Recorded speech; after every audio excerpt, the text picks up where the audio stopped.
notre pays est en danger. Parce que nous sommes au bord du surendettement. C'est un record, une explosion.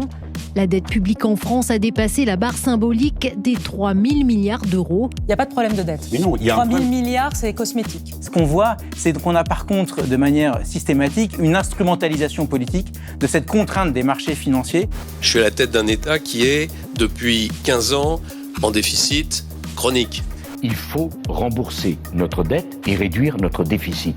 Parlons de la dette publique. En réalité, en France, le rapport de force, il est depuis un certain temps favorable à l'État. Pourquoi ? Parce qu'il y a énormément de demandes sur ces titres.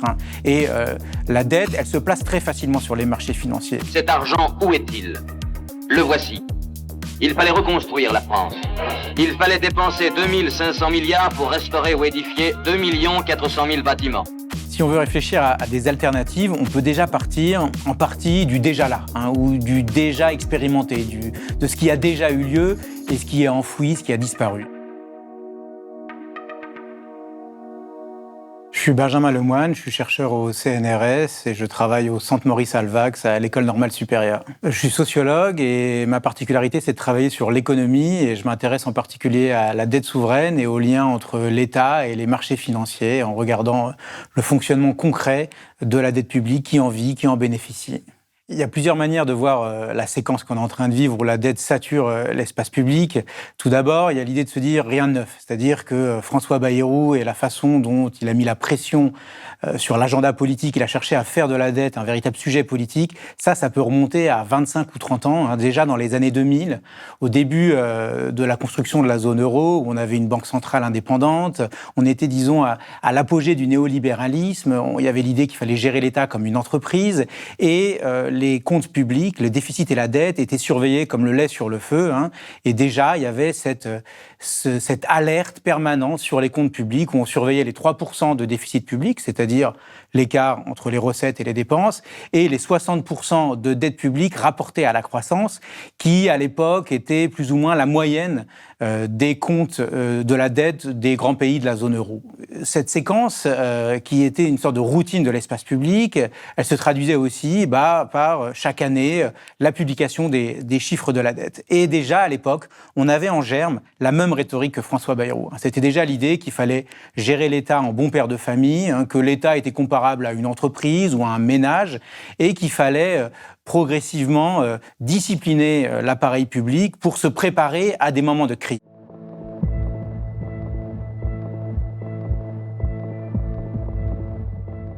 En réalité, lorsqu'on creuse un petit peu, on voit que cette rhétorique dépolitisante, elle tient pas. Et d'ailleurs, elle tient pas même en la personne de François Bayrou, puisque déjà, lorsque lui se faisait candidat, se présentait comme l'homme de la dette, il en faisait vraiment son élément de campagne, il promouvait en réalité une politique libérale classique, qui consistait d'abord à baisser les impôts, à baisser les ressources fiscales, avant de s'attaquer éventuellement à une baisse des dépenses publiques. Et ça, c'est, disons, un logiciel classique des libéraux. On le retrouve chez Ronald Reagan dans les années 80, où il comparait l'État social à un enfant mal éduqué, dont il fallait priver d'argent de poche. Pourquoi ? Il fallait le priver d'argent de poche, parce qu'en le privant de ressources, on va plus facilement le contraindre ensuite à faire des efforts. Et de la même manière, ces gouvernements libéraux qui sont au pouvoir depuis 25-30 ans commencent dès leur élection, leur premier geste, c'est de servir leur clientèle et de baisser très fortement les impôts sur les classes les plus aisées.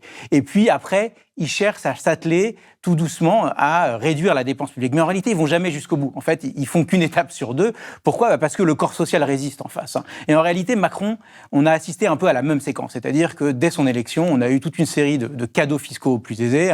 La flat tax, la taxe d'habitation, l'impôt sur les valeurs mobilières, donc. Et derrière, la dépense publique, la baisse de la dépense publique n'a pas suivi. Il a fait face, et on peut s'en réjouir d'une certaine façon, à un mouvement des Gilets jaunes qui a obtenu un certain nombre de concessions. Et puis, évidemment, la crise du Covid, des chocs exogènes, des chocs extérieurs, ont enrayé en quelque sorte cet agenda de baisse de la dépense publique. Et donc, on s'est arrêté à la première partie de l'agenda et on se retrouve, situation assez inédite, à un écart très important entre les recettes et les dépenses qui fait qu'on augmente, que la dette publique s'augmente mécaniquement. Et je dirais que le troisième élément vraiment qui fait que cette séquence s'est intensifiée fortement, c'est que le gouvernement Bayrou a mis le paquet sur cet agenda de la dette publique, sur cet agenda catastrophiste, apocalyptique sur la dette publique, avec une forme d'instrumentalisation de la discipline de marché. C'est-à-dire, les propos du ministre de l'économie, Éric Lombard, à ce titre, sont absolument exemplaires, qui va parler même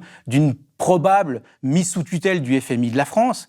Il a rétropédalé quelques jours après, réalisant que c'était totalement irresponsable et incohérent d'avoir ce type de formule. Mais il y a bien l'idée que, vu qu'on est dans un rapport de force à l'Assemblée nationale absolument pas favorable à l'austérité, il va falloir aller chercher des alliés objectifs d'une certaine façon, et les marchés financiers fonctionnent comme ces alliés objectifs du politique, avec une mauvaise foi incroyable. C'est-à-dire que les analogies qui ont été faites récemment, ce sont celles de la Grèce, alors qu'aujourd'hui, l'infrastructure européenne, le rôle de la Banque centrale a fortement évolué vis-à-vis de la dette publique. Depuis la Grèce, on a mis en place le mécanisme européen de stabilité qui fait qu'on n'aura pas une deuxième troïka. La troïka, je rappelle, c'était l'alliance entre la Banque centrale européenne, le FMI et la Commission européenne. Donc on aura un propre mécanisme, on n'aura pas besoin d'une intervention d'une institution telle que le FMI. Et par ailleurs, depuis le Covid, la Banque centrale européenne, elle a brisé tout un tas de tabous vis-à-vis du financement des États. Elle s'interdit toujours d'acheter directement la dette des États, mais par contre, elle va aller racheter la dette déjà émise sur les marchés secondaires. C'est quoi les marchés secondaires ? C'est un marché de l'occasion où les titres de dette s'échangent de main en main. Et en rachetant massivement ces titres sur les marchés secondaires, eh bien, elle vient créer de la rareté artificiellement et ça vient diminuer fortement les taux d'intérêt. Donc, depuis cette crise du Covid, on a une arme de neutralisation massive de la capacité de nuisance des marchés financiers qui est en place. Donc, la situation n'a rigoureusement rien à voir. Et ce qu'on voit, c'est qu'on a par contre, de manière systématique, une instrumentalisation politique de cette contrainte des marchés financiers qu'on peut amorcer fortement ou qu'on peut désamorcer.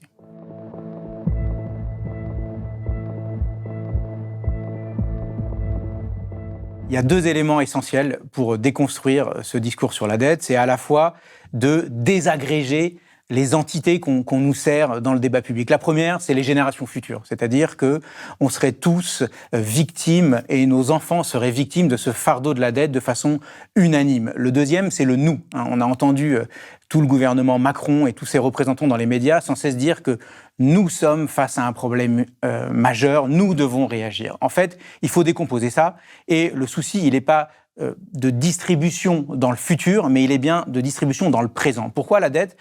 C'est un rapport social entre, d'un côté, des gens qui sont en capacité de prêter, des personnes riches qui détiennent fortement du patrimoine, qui ont beaucoup d'épargne, qui sont en capacité de placer cette épargne, et que trouvent merveilleux en face d'elles ces personnes ? Elles trouvent un support pour placer cette épargne, et c'est précisément le titre de la dette publique. Donc en somme, je l'ai dit tout à l'heure, l'État, il a des déficits, il est obligé d'emprunter, et en empruntant, il met à disposition d'une classe de possédants un support pour faire fructifier leur épargne et bénéficier de taux d'intérêt. En réalité, en France, le rapport de force, il est depuis un certain temps favorable à l'État. Pourquoi ? Parce qu'il y a énormément de demandes sur ces titres.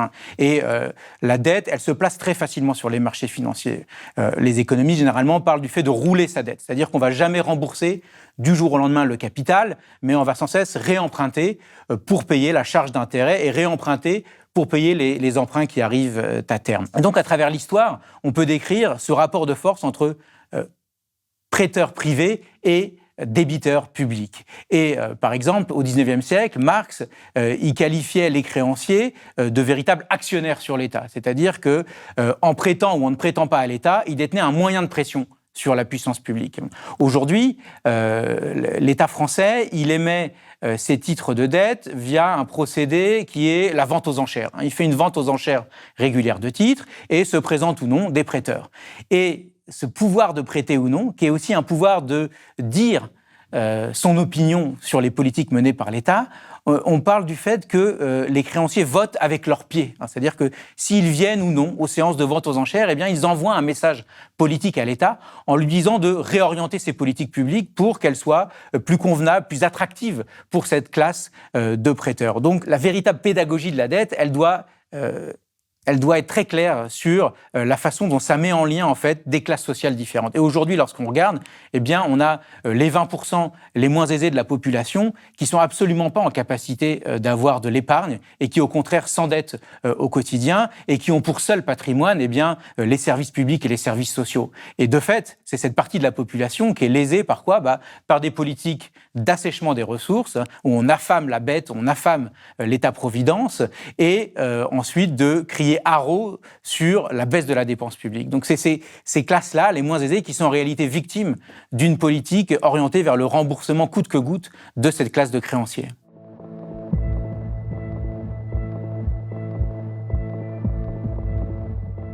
Si on veut réfléchir à des alternatives, on peut déjà partir en partie du déjà là, ou du déjà expérimenté, de ce qui a déjà eu lieu et ce qui est enfoui, ce qui a disparu. Et typiquement, si on revient à une configuration de l'après-Seconde Guerre mondiale, on voit que l'État avait un rapport totalement différent vis-à-vis du monde économique et des prêteurs potentiels. On avait mis en place, après la Seconde Guerre mondiale, ce qu'on appelait un circuit du trésor, c'est-à-dire un État qui réglementait très fortement la circulation du crédit et de l'épargne dans l'économie.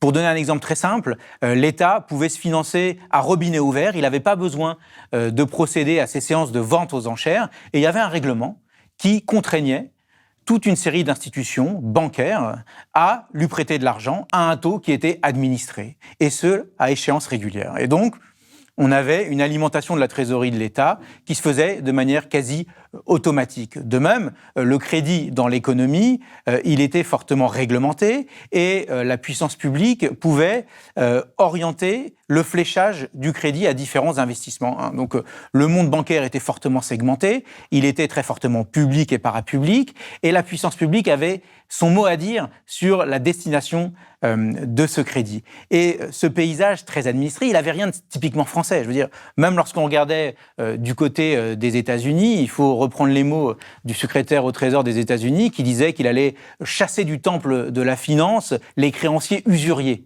On était dans un monde de contrôle des capitaux, dans un monde où la monnaie, en quelque sorte, était en grande partie arrimée à des décisions politiques, arrimée à des décisions démocratiques. Alors, un des inconvénients de ce circuit du Trésor en France, c'est que c'était éminemment technocratique. En réalité, c'était une décision administrative, mais ça avait comme vertu de faire en sorte qu'une partie du financement de l'État se faisait en dehors de procédures de marché. Et il a été démantelé, ce circuit, au milieu des années 60, au nom de quoi ? Eh bien, au nom, progressivement, du pouvoir d'achat des créanciers, c'est-à-dire de la lutte contre l'inflation et du fait de progressivement s'orienter vers une politique de l'épargne et de protection des épargnants. Et donc, tous les ennemis des politiques keynésiennes avec une importante dépense publique qui étaient considérés comme inflationnistes ont été progressivement disqualifiés dans l'appareil d'État et s'est imposé progressivement un nouveau consensus qui est en réalité les prémices de ce qu'on appelle aujourd'hui une politique de l'offre et une politique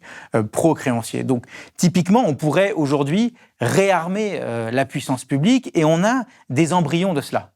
Lorsque j'évoquais le fait que la Banque Centrale Européenne aujourd'hui, elle a une arme de dissuasion massive qui est de pouvoir racheter la dette des États de la zone euro sur les marchés de l'occasion afin de faire baisser les taux d'intérêt, typiquement, on pourrait exiger que cette arme de dissuasion massive, elle soit inconditionnelle, qu'elle ne soit pas conditionnée à des critères de discipline budgétaire qui, en réalité, ne vont pas dans le bon sens, ni d'une transition écologique, ni d'une justice sociale. De même, on pourrait imaginer de reconstituer un pôle public bancaire qui aurait en responsabilité d'orienter les crédits là où ils sont nécessaires et là où ils sont attendus, et de plus dépendre des marchés financiers, à la fois parce qu'ils ne sont pas des bons allocateurs de capitaux à l'économie, et aussi parce qu'ils nous maintiennent sous une pression qui, en réalité, vient satisfaire des intérêts particuliers, les intérêts des prêteurs.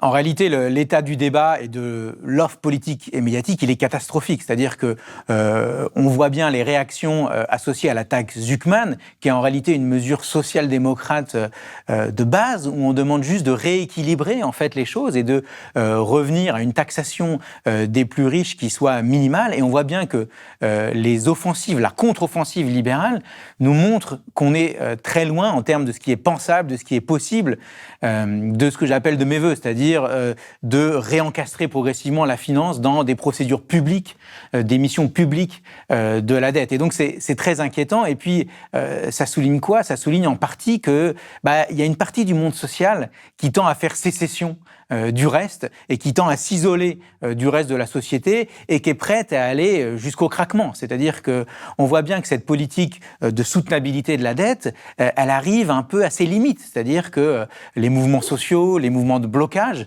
montrent bien que le corps social n'est pas prêt à accepter une politique austéritaire et pro-créancier. Et donc je pense que l'état du débat public est très inquiétant à ce titre et laisse penser à des chocs sociaux très importants à venir.